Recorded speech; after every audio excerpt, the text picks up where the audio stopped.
हमारे पूरे भारत देश के अंदर देश के मालिकों की हो रही है।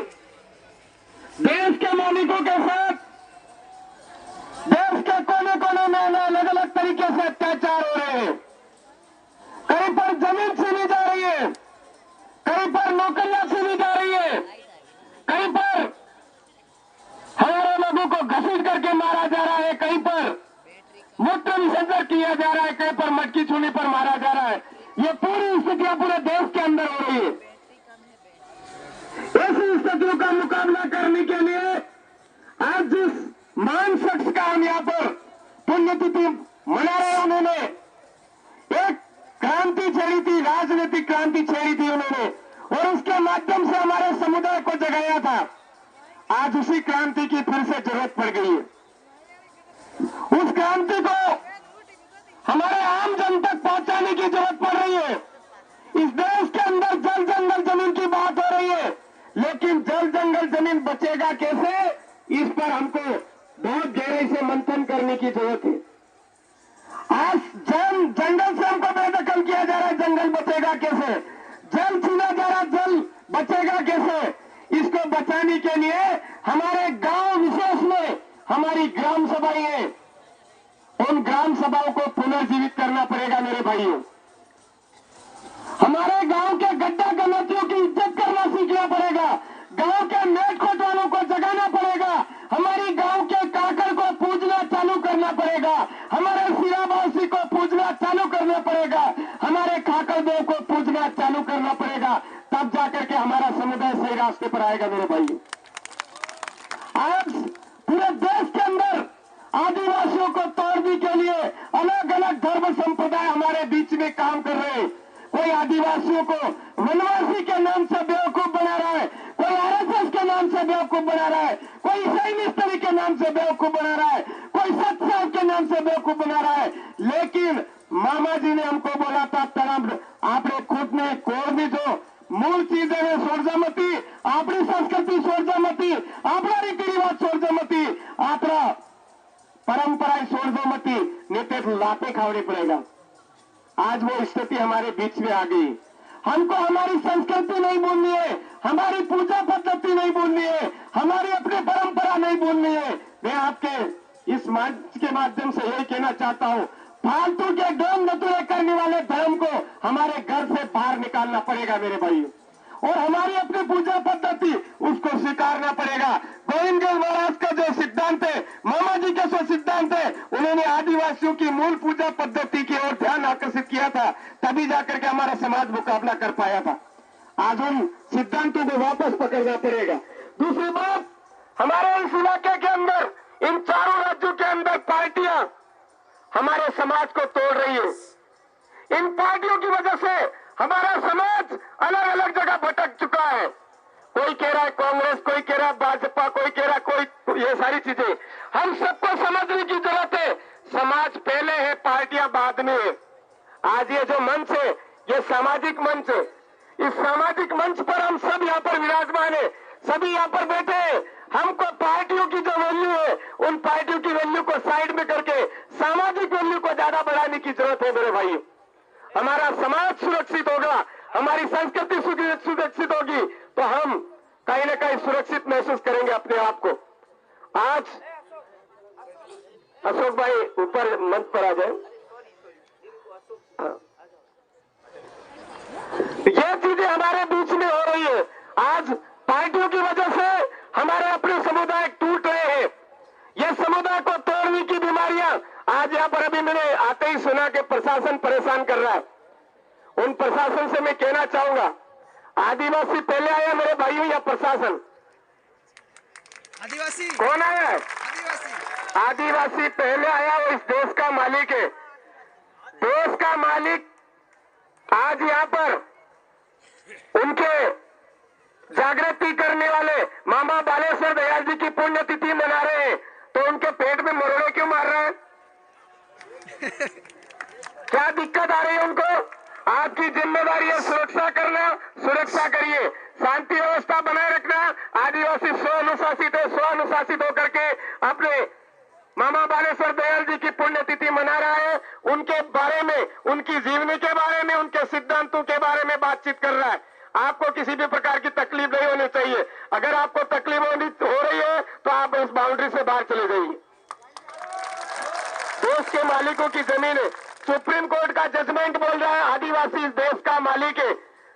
92% यहाँ पर विदेशी आक्रमणकारियों की संतानें हैं। हम विदेशी आक्रमणकारियों की संतानों की जो व्यवस्था है उसको हरगिज बर्दाश्त नहीं करेंगे, स्वीकार नहीं करेंगे। आज हमारे समुदाय की रीति नीति संस्कृति रीति रिवाज को तोड़ा है और हमको बिखेरने का काम किया है। मेरे साथियों, इस मंच पर आज कई बुद्धिजीवी साथी यहाँ पर बातचीत कर रहे हैं। हम सबको उन सिद्धांतों को गांव-गांव तक पहुंचाना है। और एक ही बात कहना चाहूंगा, हमारी अपने गांव की ग्राम सभा को पुनर्जीवित करना है, हमारे गांव के मेट कोटवाल को जिंदा करना है, हमारी अपनी गांव की काकड़ को जिंदा करना है। हमारा जल जंगल जमीन बच जाएगा। हम दौड़ करके नेताओं के पास में जाते हैं, किसी भी नेता के आगे भीख मांगने की जरूरत नहीं है। हमारा जो पावर है हमारे गांव के अंदर है और हमारे गांव के पावर को आज इन पार्टियों ने तोड़ दिया। मेरे साथ हमारे बीच में इस नातू महाराज घाटा गडली से पधार चुके हैं। उनका स्वागत के रूप में ताली बजाकर उनका स्वागत करें। नातू महाराज इन्होंने पीढ़ियां खप गई मामा जी का काम करते करते, तो इसलिए आप इनके लिए ताली बजाएं, स्वागत करें एक बार और। बोलो मामा जी की।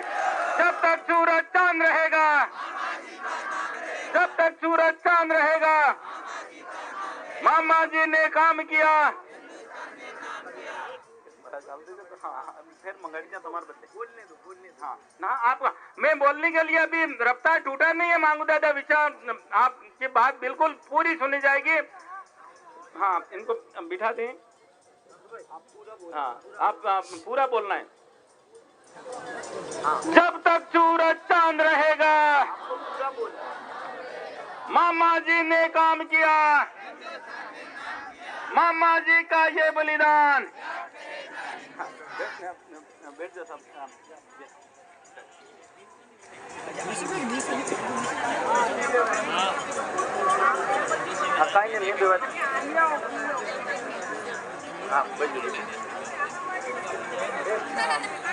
डाल दिया कुर्सी।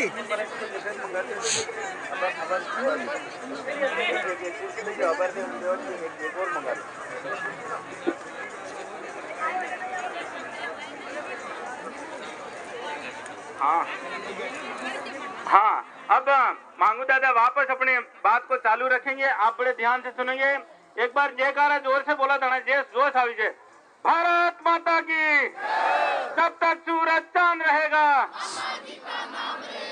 अरे हमारे माए कालो भी वो है, वहां तक आवाज नहीं दे रही है, फिर भी हम जो हमारी बात हम बहुत जोर से बोल रहे हैं। एक बार ब्याद मसा करें, मांगू दादा बदले देंगे, स्वागत करो, बोलो मामा जी की। आज अभी अपने जो बात चल रही थी हमारे गांव के काकड़ को जिंदा करने की, गांव के सीमाना को जिंदा करने की, हमारे गांव के खेड़ा मते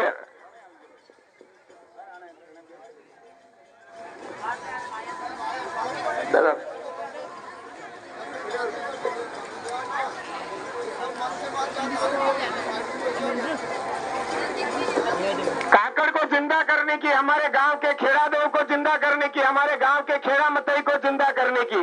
तो साथियों, आज हमारा जल जंगल जमीन उसको सुरक्षित करने के लिए हमारा एक ही माध्यम बचा है, आर्टिकल 13(3) का। हमारे गांव की रूढ़िगत ग्राम सभा, उस रूढ़िगत ग्राम सभा के जरिए ही हमारे गांव के जितने भी अधिकार है, हमारा जल जा रहा, हमारा जंगल जा रहा, हमारी जमीन जा रही है, उनको हम बचाने में कामयाब रहेंगे। आज हम दौड़ करके किसी नेता के पास में जाते हैं, ये नेता लोग हमको बचाने वाले नहीं है। ये याद रखिए, नेता लोग कभी हमको बचाने वाले नहीं है, क्योंकि नेता लोग पार्टियों से तय करके आते हैं और वो पार्टियां पूंजीपति लोग तय कर रहे हैं। मेरे भाइयों, पूंजीपति लोग उनको टिकट देते हैं, पैसा देते हैं और उन पैसे के दम पर वो हमको बेवकूफ बना करके हमारे यहाँ से एक नेता तय करते हैं और वो नेता जीत करके विधानसभाओं में जाता है, हमारे जल जंगल जमीन के ऊपर जब खतरा आता है आवाज नहीं उठाता है विधानसभा में। हमारे नाम की जो नौकरी आती है उसके ऊपर आवाज नहीं उठाता है, गूंगा बन करके कचौरी समोसे खा करके चला आता है। इसलिए हमको इन नेताओं के ऊपर भरोसा नहीं करना है। हमको अगर विश्वास करना है तो हमारी गांव की एकता के ऊपर, हमारी गांव की काकड़ को सुरक्षित करने के ऊपर, हमारी गांव के अंदर जो हमारे सामाजिक एकता उसके ऊपर वरीयता देनी पड़ेगी, तब जाकर के हमारा जल जंगल जमीन सुरक्षित होगा। आज हंसदेव के अंदर हमारे जंगल काटा जा रहा है। 5000 पुलिसकर्मी वहां तैनात करके वहां जबरदस्ती जंगल काटा जा रहा है। कोई नेता बोल नहीं रहा है। क्यों बोलेगा? उसके जेब में पैसे चले जाते हैं। अगर वो बोल जाए तो आगे टिकट नहीं मिलता है। वो टिकट की चिंता ज्यादा रहती है, समाज की चिंता नहीं रहती है। व्यक्ति जो समाज का होता है वो सर्टिफिकेट लगा करके विधानसभा और लोकसभा में जाता है, किसी सरकारी सेवा में जाता है, लेकिन वो लोग जिस सर्टिफिकेट को लगा करके विधानसभा लोकसभा में जाते हैं उस समाज की सुरक्षा करने के लिए कभी नहीं बोलते। इसलिए इन नेताओं के ऊपर भरोसा मत कीजिए। हमारे इन 4 राज्यों के अंदर जो हमारा अनुसूचित क्षेत्र है उसके अंदर हमारे बड़े बाप है कलेक्टर साहब, इस क्षेत्र के अंदर हमारे बड़े बाप है राज्यपाल महोदय, हमारे माए बाप है राष्ट्रपति महोदय। तो ज्ञापन के माध्यम से कलेक्टर साहब को पकड़िए, ज्ञापन के माध्यम से राज्यपाल महोदय को पकड़िए, ज्ञापन के माध्यम से राष्ट्रपति महोदय को लेटर लिखिए, अनुसूचित जनजाति आयोग को लेटर लिखिए। इन नेताओं की पुतली पकड़ना छोड़िए। ये बात मैं आपसे कहने आया हूं।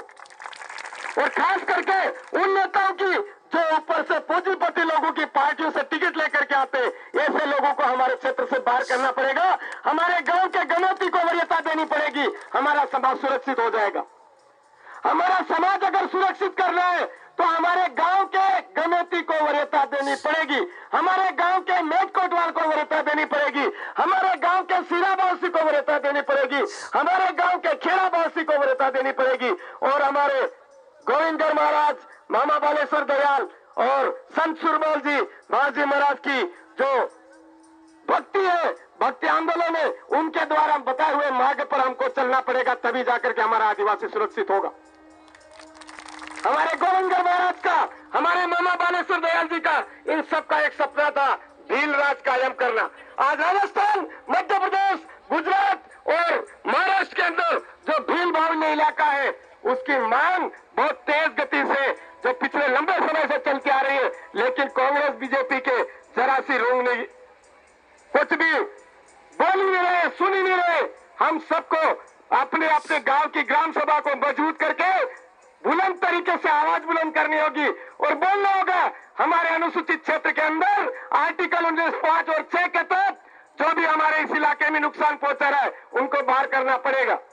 क्यों भाइयों, हमारे यहाँ अंग्रेजी शराब नुकसान पहुंचा रहा है कि नहीं पहुंचा रहा है?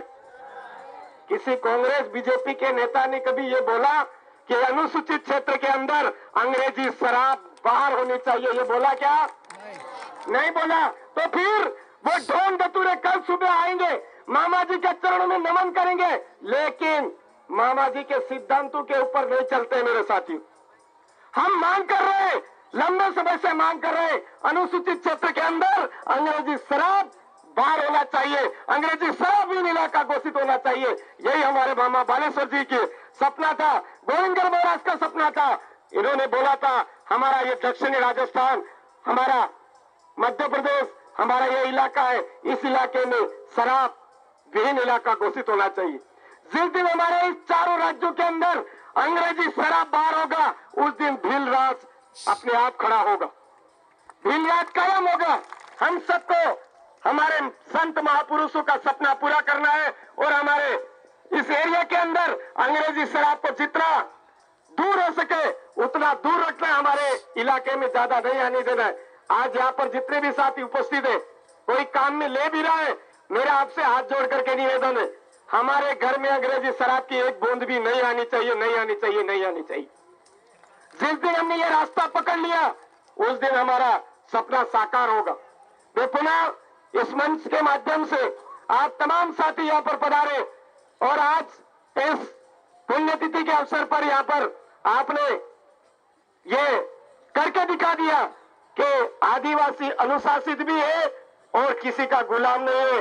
बसी नहीं भेजे तो भी अपने महापुरुषों को नहीं भूलते, हमारे आदिवासियों के कल्याण की बात करने वाले को नहीं भूलते। ये आपने साकार करके बता दिया, इसके लिए आपको तहे दिल से धन्यवाद जोहार करता हूँ। और आपसे निवेदन करना चाहता हूँ, आगामी साल में हमारे यहाँ पर अधिकतम लोग हमारे इस क्षेत्र से जुड़ने चाहिए, इस स्थान से जुड़ने चाहिए। हमको जाकर के बताना भी है कि मामा बालेश्वर दयाल जी का वो स्थान है जो आदिवासियों के अंदर चेतना जगाने का काम किया था। ये बात हमको समझानी है, तब जाकर के हमारा सपना साकार होगा। आप तमाम साथियों ने यहाँ पर मुझे सुना, यहाँ पर सबने मुझे बोलने का मौका दिया, इसके लिए आपका तहे दिल से खूब खूब जोहार आभार व्यक्त करता हूँ। और मैं आने वाले समय में हमारा भील प्रदेश बनना चाहिए, ऐसी मैं बात यहाँ से सभी को संदेश पहुंचाना चाहता हूँ। भील प्रदेश का आपको सपना साकार करना है, हमारे पूर्वज पुरखों की अधूरी इच्छा है उसको पूरा करना है, ये मैं आपसे यहाँ से निवेदन करता हूँ। आप तमाम को खूब खूब धन्यवाद, जोहार, जय आदिवासी, जय भील प्रदेश, जय संविधान, जय भारत, जय मामा जी, आप सबकी जय।